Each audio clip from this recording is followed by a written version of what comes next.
The ethnic tensions that erupted with the assassination of Jaffna Mayor Alfred Doreappa on the 27th of July 1975 marked the beginning of a long and painful chapter in Sri Lanka's history.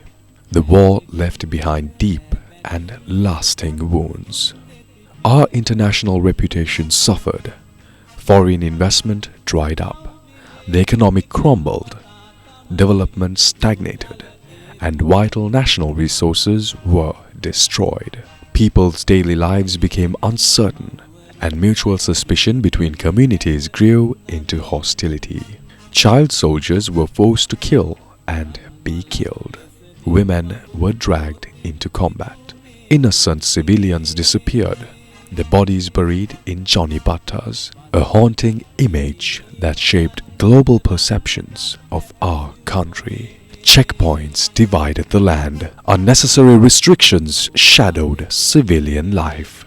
But on the 19th of May 2009, after nearly 3 decades of conflict, the war came to a decisive end on the banks of the Nanthi Lagoon.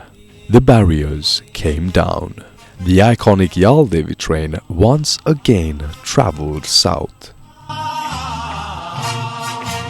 Freedom and development, once confined to the south, began flowing toward the north. Peace took root. Smiles returned to the faces of our people. Now, we live in a time of peace, a hard-earned peace that must be safeguarded with vigilance and responsibility. To rebuild an economy weakened by history and hardship, and to preserve this fragile yet precious harmony, we must look to a new generation of Sri Lankans, those who think with fresh minds, see with broader perspectives, and live with the spirit of shared humanity. Only through unity, compassion, and a collective national vision can we move forward toward a truly peaceful, prosperous, and inclusive Sri Lanka.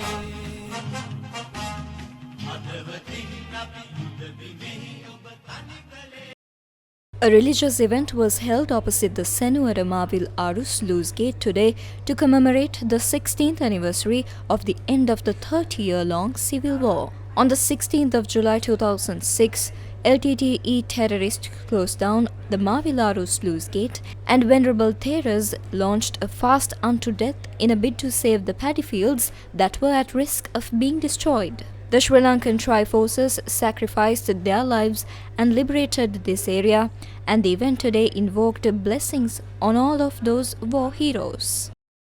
An event to commemorate war heroes was held at Nidahangala Mahiyangana today. The event was attended by disabled as well as retired members of the Tri-Forces. The Sri Lanka Federation of the Visually Handicapped also organized an event to commemorate war heroes in Balangoda today.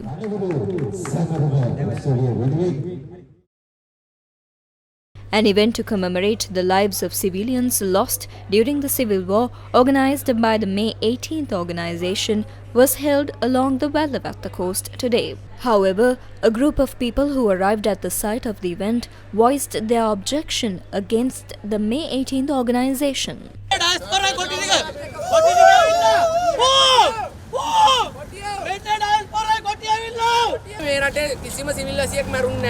මේ රටේ උනේ ත්‍රස්තවාදයත් එක්ක යුද්ධයක් විතරයි. මේ රටේ නන්දි කඩාල් වල මැරුණේ ත්‍රස්තවාදී. මේගොල්ලෝ සිවිල් ඇසියෝ කියලා කියන්නේ ත්‍රස්තවාදී හිටපු ටූටෝන් කාරයෝ. උන් සිවිල් ඇසියෝ වෙන්නේ කොහමද? ලංකාවේ හමුදාව වෙඩි තිබ්බේ ත්‍රස්තවාදීන්ට විතරයි. උන්ට එංගලන්තය ඇතුළු යුරෝපයේ ඇමරිකාවේ කැනඩාවේ සිටිසන් ගන්න ඕන කමට රට ඇතුලේ ප්‍රශ්න ඇති කරන්නේ. ජනසංහාරයක් වුණා නම් වැල්ලවත්තේ මේ වැල්ලවත්තේ කොහොමද දමල මිනිස්සු ඉන්නේ?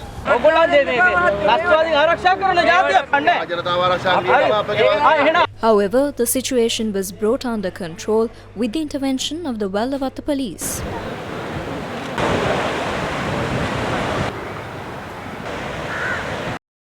Commemorative events were held today across the northern and eastern provinces, honouring those who lost their lives during the civil war. In Mullivaikal Mulitev, a large crowd gathered to pay tribute.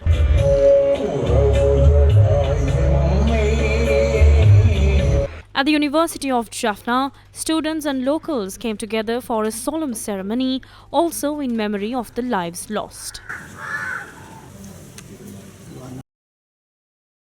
Similar events also took place in several other towns, including Vaunia, Mana, Batticaloa and Kilinochchi.